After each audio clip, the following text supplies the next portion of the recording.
Good morning, Marketista, and good morning to our professor, Mr. Melchor Tagle. We are Group 5, and our topic is multinational pricing strategies. Before we continue, let me introduce myself and my co-reporter. My name is Princess Abisilia, and my co-reporters are Maui Beatriz Las Piñas, Ronami Privado, and Mayan Marasigan. So let us continue. When you hear multinational pricing strategies, what comes to your mind? Well, for me, it is pricing all over the world. For example, you have a ABC company. Even if it's same company all over the country, their price become differently in different places. In multinational, we have global pricing. Global pricing is one of the most critical and complex issues that multinational firms face. Why? Because price is the only marketing mix instrument that creates revenue. Global pricing can be based on a number of factors, including cost, demand, value, and etc. Next is pricing. As I've said earlier, it is the only element in marketing mix that creates revenue or profits. It is the process whereby a business sets the price at which it will sell its product or services. There are objectives of pricing. First is survival. It is for any company to fix a price that is reasonable for the consumers and also for the producers to survive in the market. Second, expansion of current profits. Most of the company tries to enlarge their profit margin by evaluating the demand and supply of services and goods in the market. And the third one is rolling the market. Firms expose low figure for the goods and services to get hold of large market size. And the last one, and fourth, a market for our innovative idea. The company charge a high price for their product and services that are high, innovative, and use technology. Pricing strategy is the processes and methodologies businesses use to set prices for their products and services. So, ang mga company, meron silang iba't ibang strategy sa pag-set ng price. Meron silang kinoconsider, gaya ng market condition, actions that competitors take, account segments, trade margins, input cost, consumers' ability to pay, production and distribution cost, and variable cost. Pricing objectives are the primarily goals of your business to guide how you price a product or services. Pricing objectives are a framework. Both pricing objectives and pricing strategy are important. Without a clear pricing strategy, your business could miss crucial opportunities, while without the right pricing objectives, your business could lose directions and make wrong decisions for your brand. There are factors that influences international pricing. First, company objectives. It is a goal or outcome an organization would like to achieve. Syempre, lahat naman ng company, ang goal ay dumami ang kita at makabenta ng madami. Second, company cost. Sa pagpapataw ng price, unang kinukonsider yung mga nagastos ng isang kumpanya. Dapat mabawi nila yung mga nagastos nila para maiwasan ang pagkalugi. And the third one is customers. The customer's perception of the product's current and potential value is another factor contributing to the importance of pricing decisions. To a customer, price always represents the product's value. Fourth, competition. Greater competition among sellers result in a lower product market price. If the same popular toy had a numerous users instead of only one, the price would be lower because the producer knows the cycle of competition between sellers never ends. Number 5, country. Price of goods and services differ across countries. Typically, prices are lower in poorer country and higher in richer ones. Number 6, currency. When an exchange rate changes, the value of the currency will go up while the value of the other currency will go down. When the value of a currency increases, it is said to have appreciated. On the other hand, when the value of a currency decreases, it is said to have depreciated. Number 7, large differences in price between countries lead to parallel importing. What is parallel importing? What is parallel importing? It's referred to branded goods that are imported into a market and sold there without the trademark owner's consent in the market. For example, a reseller based in the EU may find they can get newly released Nike shoes at a cheaper price overseas. So, they can go an overseas authorized dealer to purchase the shoes. Selling the shoes in the EU would be a parallel import since Nike already have authorized product for the EU. But it's important to know that parallel import aren't counterfeit or fake, meaning it's still original but sell it in another territory and not in Nike's control anymore. Factors affecting international pricing. First, cost of production. Cost and price are closely related. With the cost of the product, make sure that the price does not fall below the cost, lest they will run on losses. Factors affecting international pricing. First, cost of production, trade cycle, marketing objectives, competition, product substitution, brand image, elasticity of demand, stage of product life cycle, capacity, utilization ratio, product differentiation, consumer profile, and exchange rate. We have approaches to international pricing. First is full cost pricing. It is a practice where the price of a product is calculated by a firm on the basis of its direct cost per unit or output, plus a markup to cover overhead costs and profits. One of many ways for a company to determine the selling price of a product. Second, variable cost pricing is the corporate expense changes in proportion to how much a company produces or sells. Variable costs increase or decrease depending on a company's production or sales volume. They rise as production increases and fall as production decreases. Example of variable costs are raw materials, production supplies, and etc. Third is skimming pricing, means a pricing strategy wherein the firm set highest price for the product and its introduction stage so as to receive maximum profit. And the fourth is penetration pricing, a pricing technique in which the price set by the firm is low initially so as to attract more and more customers, result in lower profit in the short run. It results in higher profits because it increased the market base. Thank you. Good day everyone, I am Beatriz Rolas Piñas and I will be discussing export pricing decisions for developing countries. The first one is lower production and technology base. It is higher cost of production. A production cost must be kept low so that the products can be priced competitively, but it is different in developing countries since the ability to do this is affected by production methods and technology. As we all knew that Philippines is a developing country. The Philippine agriculture sector has always been weighed down by low productivity and high production costs because it has long lagged in adopting technology base. The second one is little bargaining power to negotiate. It is compelled to sell products at below cost of production. Bargaining power is an ever-evolving measure of one's party to ability to influence another. If you don't have the power to negotiate, it would likely to sell your products below cost, since buyers will always attempt to negotiate the best deal with the lowest prices. But parties with higher bargaining power are able to leverage their circumstances to strike more desirable deals with others. And the third one is less marginal value addition of the products. It is limited scope for realizing optimal prices. Marginal value looks at the increased amount of value that can be achieved by providing an additional source of output. The additional output could be a piece of equipment that is added. It maximizes profitability by using market and consumer data. And lastly, appropriate pricing strategies with innovation. It is success in the international market. Setting a price too low may adversely affect profits as thus setting a price too high. It is crucial for every company to understand the importance of appropriate pricing strategies with innovation when pricing a product. Innovation is as important in pricing as it is developing your solution. And now moving on to the next topic, let's talk about pricing methods. Pricing methods has different kinds and those are cost-based pricing and market-based pricing. In cost-based pricing, there are full cost pricing and marginal pricing. Let's discuss it one by one. Cost-based pricing is based on the cost of the product.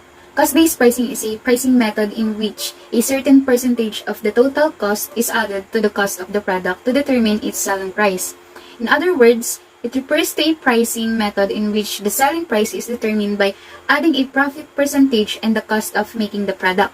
It is the approach to pricing which involves the cost for producing, distributing, and selling the product by adding a fair rate to return to compensate for the efforts and risk taken by the company. It is a simple way to calculate the product's price by calculating the total cost in which the desired profit is added to determine the final selling price. For example, if it costs $2.50 to make a cookie, then a 50% standard margin would mean the cookie's selling price is $5. The next one is full cost pricing. Full cost pricing is one of many ways for a company to determine the selling price of a product. To use this pricing method, you add together all costs of creating and selling the product, including material cost, labor cost, selling and administrative cost, and overhead cost, and a markup percentage to allow a profit margin. The benefit of full cost pricing is it ensures fast recoveries of investment, and it is also useful for firms dependent on international markets rather than domestic markets. There are some disadvantages in full cost pricing as you can see in the presentation, but one of those is it overlooks prevailing international market price, either uncompetitive due to high price or low price. Lastly is market-based pricing. Unlike cost-based pricing, market-based pricing takes into account competitors. Market-based pricing is when the price of a product or service is set based on its competitive market position, and product market fit essentially pricing on par with or near competition. For example, commodities like raw materials, basic resources, agriculture, or mining products such as iron, ore, sugar, or grains like rice and wheat often fall in this category as pricing is defined by what the market is willing to pay. Good day, sir and classmates. I am Mayan Armour Sigan, and I will discuss about the factors affecting international pricing. Developing an international pricing strategy is more complex because you are throwing unfamiliar factors into the mix such as currency fluctuations, regulatory and compliance variations, and cultural difference. And there are factors that affect international pricing. First is cost. It's critical to get a handle on all your costs related to your product or service offering. Cost should keep low in the short run for long-term gain. May operate at no profit, no loss level initially. And it is cost of promotion, cost of distribution. Cost includes development, manufacturing or production, packaging, distribution, storage, marketing, and tax or custom duty. So, yung cost is the first factors na nakaka-apekto sa international pricing, na kung saan dito natin i-base kung paano at magkano yung ipaprice natin sa ating nare-render na product or services sa global market na sa tingin natin is magkakaroon din tayo ng profit. Number 2 is competition.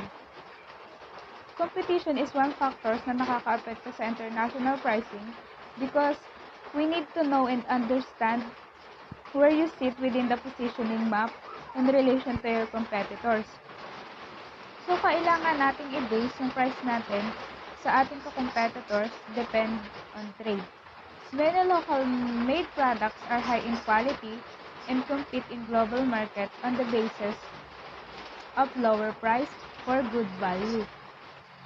So, nire-reduce nila yung price based on how others are pricing their products or services in marketplace para mabilis na sa tingin nila is magkakaroon din naman sila ng profit.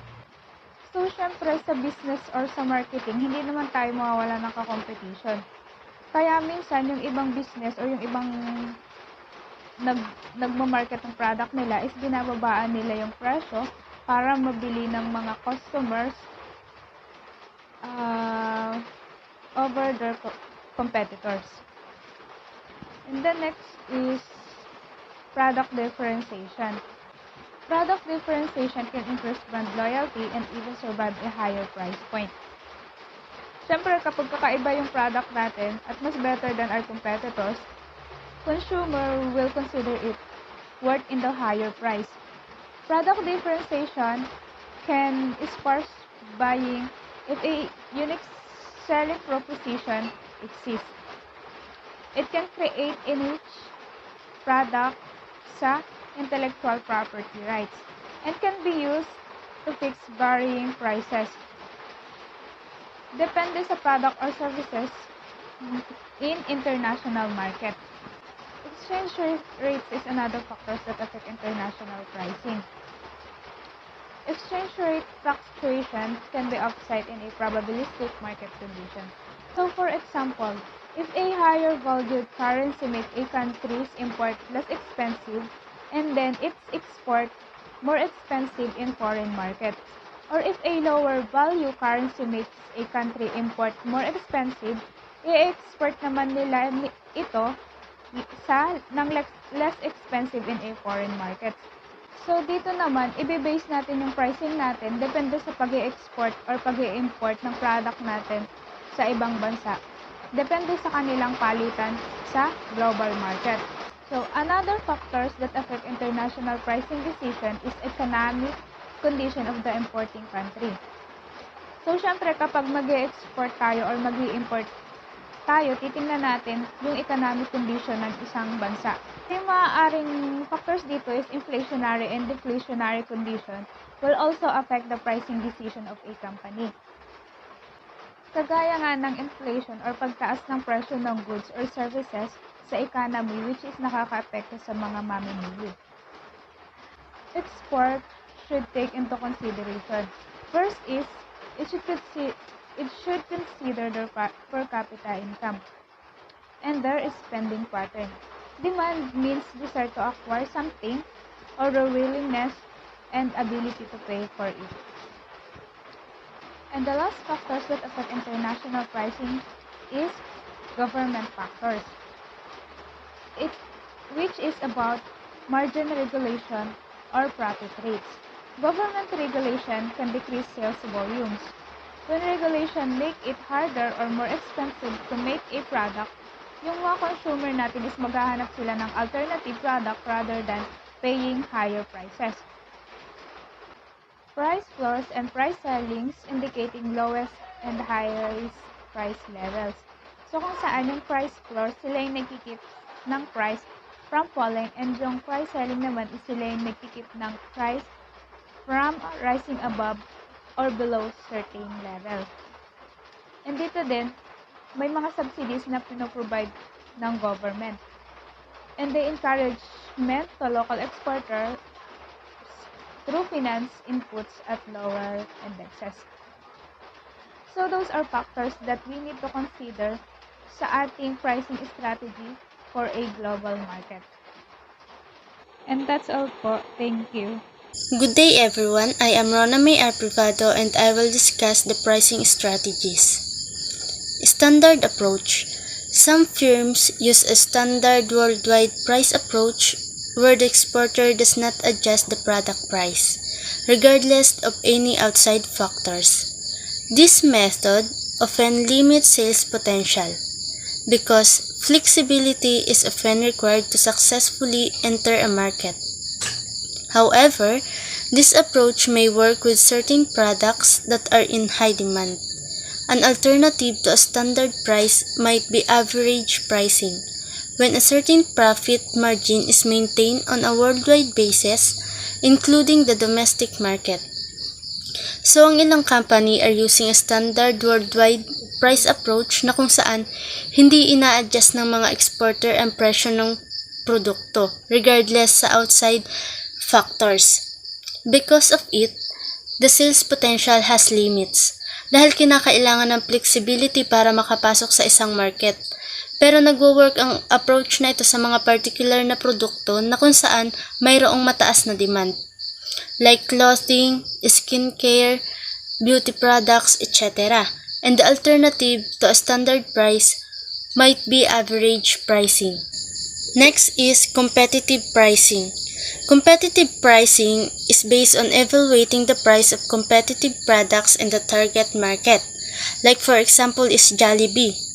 Jollibee is price taker. They must accept the current market rate, which is decided by supply and demand dynamics. They ought to keep the prices of their products in line with the prices charged by their competitor. Next is domestic price plus. Begin with the ex-work or the factory price of a product that includes possible sales agent's commission or distributor discounts. So, the price of a product based on the X works or fab factory, which include the possible sales agent commission or distributor discount. Next is marginal pricing. By far, this method is most logical since it considers all of the direct cost relative to international trade and does not burden export sales with domestic overhead cost. Begin with the actual cost of manufacture at the cost of. So, kinoconsider ng method na ito ang lahat ng direktang gastos na relative to international trade. Hindi rin ito nakakapagpabigat na benta with domestic overhead. Ito ay nagsisimula sa aktual na halaga ng pagmamanufacture and then idadagdag ang gastos sa una, product modification for international sale, like improve the quality and images of the product. It should make a product more desirable of users. Number 2 is distributor discounts or sale commissions. Number 3 is allowance for promotion or financing. Number 4 is special packaging for international shipping. Last, number 5 is administrative cost relative to international trade. Transfer pricing strategy. Prices of goods transferred from a company's operations or sales unit in one country to its units elsewhere, which refers to intracompany pricing or transfer pricing, may be adjusted to enhance the ultimate profit of the company as a whole. So, sa transfer pricing strategy naman is yung price ng mga goods na na-transfer from the operations na maaaring iugnay para i-enhance ang kabuuang kita ng company. So, next is, there have 4 arrangements for pricing goods or intra-company transfer as follows. Number 1, sales at the local manufacturing cost plus a standard markup or mga gastos sa local manufacturing. Number 2 is sales at the cost of the most efficient producers in a company plus a standard markup. Number 3 is sales at negotiated prices or mga benta sa napag-usapang presyo. Last, number 4 is arm's length sales using the same prices as quoted to independent customers. Move to the benefits of transfer pricing strategy. Number 1 is lowering duty cost by shipping goods into high tariff countries at minimal transfer prices so that duty base and duty are low. So, una, ang pagbaba ng duty cost sa pamamagitan ng pagpapadala ng mga goods sa mga bansang may matataas na tariff at mababang shipping fee, so that duty base and duty become low. Number 2 benefits is reducing income taxes in high-tax countries by overpricing goods transferred to units in such countries. Profits are eliminated and shifted to low-tax countries. Number 3 is facilitating dividend repatriation when dividend repatriation is curtailed by government policy by inflating prices of goods transferred. So, napapadali ang pagbabalik ng dividend repatriation kapag ito ay nabawasan ng government policy sa pamamagitan ng pagpapataas ng presyo ng mga inilipat na products. Dumping.